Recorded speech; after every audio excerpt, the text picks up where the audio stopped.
Well, hello, this is the third installment. We've dealt with with an introduction, then an overview of the kind of the upper action with the spool box and everything. And now we're down to the power plant, the pump.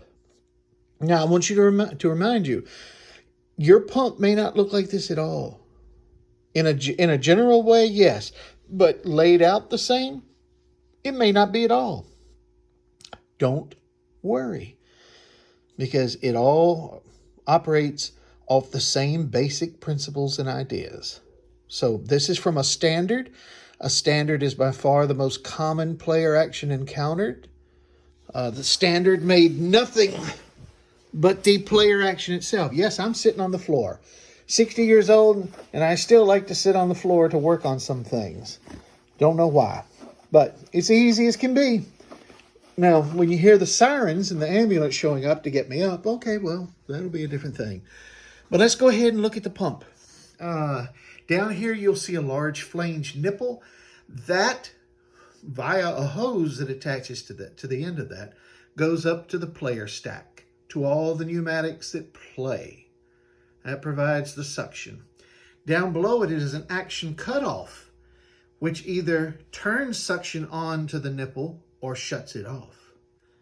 Let's come across this piece right here is called the trunk. It runs the entire length of the pump, and all the parts are attached to the trunk. Down here, I've removed the cover plates. This is the wind motor governor. And again, let me show you the plate. See, it just gets screwed on. It's a leather gasket here for an airtight joint at some point in its life. It will be again. And then down below is the accelerator and the tempo valve. So here's our major components as far as that's concerned, and the nipple going up to the wind motor. And then down below we have an exhauster.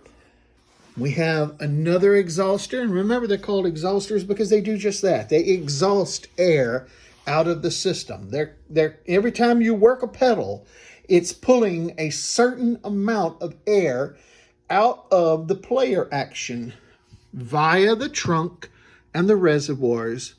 It's pulling it out. And then the reservoir evens out the strokes, and it is what holds there are very strong springs inside the reservoirs, and they oppose the suction trying to pull it shut. There's supposed to be another one down here, but it was removed in order to put a suction box, an electric suction box, into the piano. So I'm going to have to make a new one to go there. But let's jump up here and tackle the easiest thing first, right? Now, the wind motor governor is not exactly the easiest thing to understand right off the bat, but I'm just going to give you an overview of it. Not all wind motors are built like this, and this is what I keep having to stress. What you see here is not indicative of what you're going to see in your player piano, but there's going to be a similar unit somewhere to do this feat. A wind motor governor has to exist because the amount of suction being pulled from the wind motor never stays the same.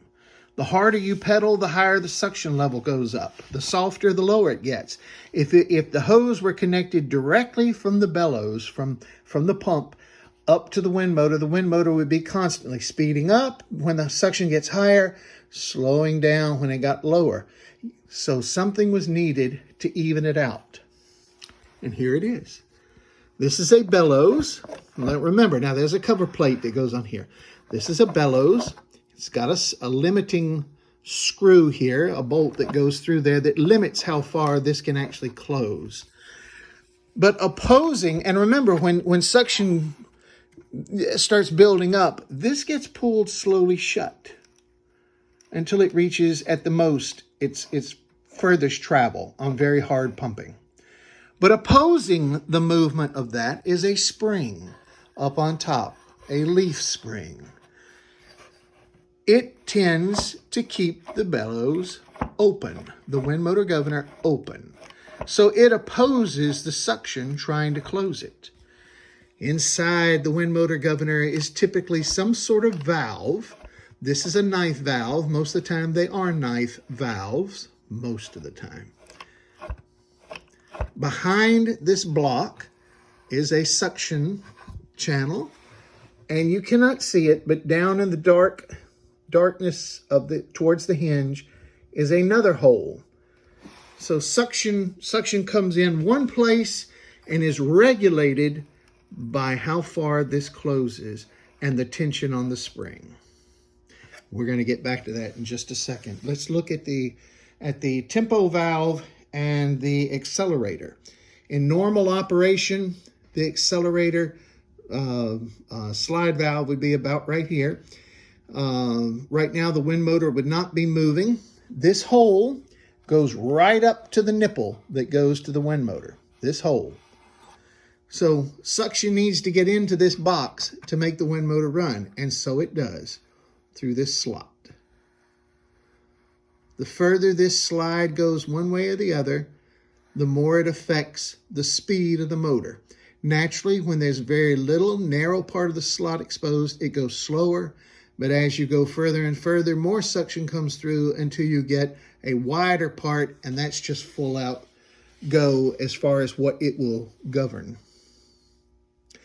Now, when you shift the transmission into rewind, you're going to get full pump suction practically right to the wind motor. So it rewinds the roll fast.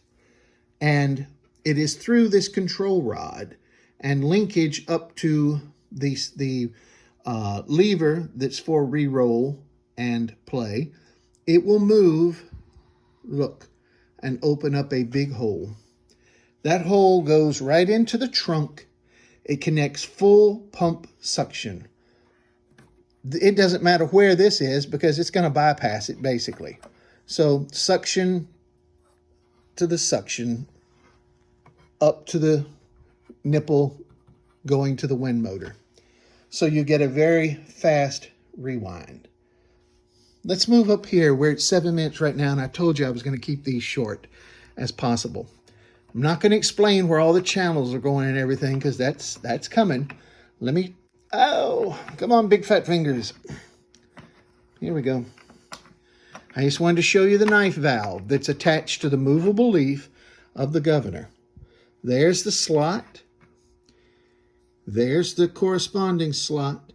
And there are these holes. And you can see as this knife valve is moved back and forth, the more or less it's going to let suction through.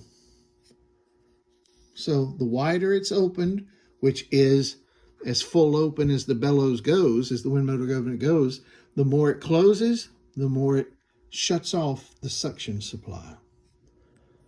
So, all right, there's a knife valve. Let's run down here and take a look. This one is the simplest part of the pump right here. Look at there. Ain't nothing. There's that large hole connects with the nipple up above it. And again, control rods connected to lever inside the spool box. And look, there's another large hole. The one on the left goes up to the nipple. The one on the right goes into the trunk. Full suction. Nothing's regulated on this end. Nothing. So it gets however much suction is being generated in the pump, that's how much you're getting. And it's in play position, it's got to be like this to convey the suction from the right hole to the left hole.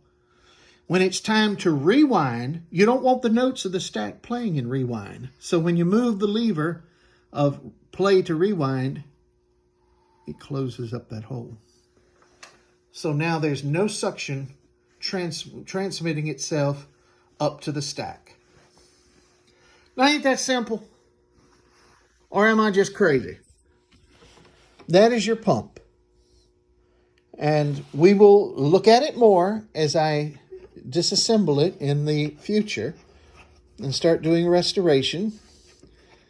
But the pump, not always is the wind motor governor attached to the pump, nor is the the wind motor accelerator and tempo valve always connected to the pump, but they are somewhere in the player. And it would make no sense for these two elements, which control the wind motor, to be down on this end of the piano, right?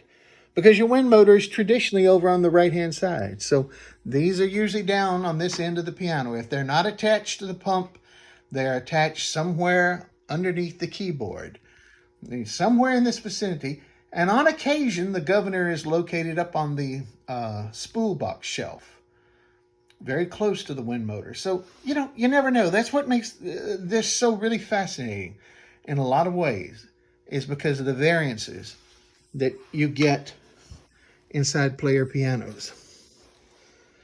So there you have it for today. This is like I said, a simple overview. Okay. Well, let me get my big old self down here and see if I can't, with one hand, somehow do this. Yeah, baby. Look at there. I can do it sometimes. Hold on. Talk amongst yourselves. Let's look at it right there. Look. Flat valve.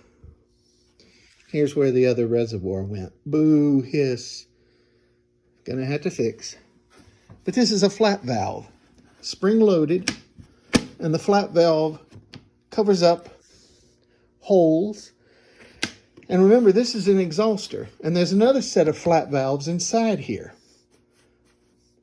And when the treadles push this large bellows open, this flat valve is pulled shut.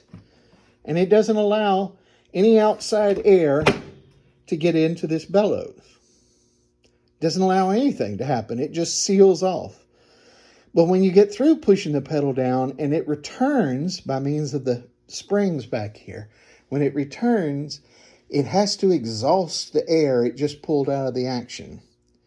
The inside flat valves now close and seal off so that when the bellows closes, the air cannot go back into the trunk.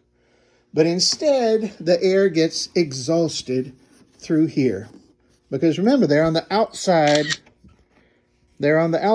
of this. And the air gets pushed out through there. So, very, very simple. Very, very simple. All right, that's it. Oh my goodness, 13 minutes. That's too long. Sorry. So, all right. Say a few prayers for the old fat man to get off the floor. So, all right, let me dial 911. Get the paramedics over.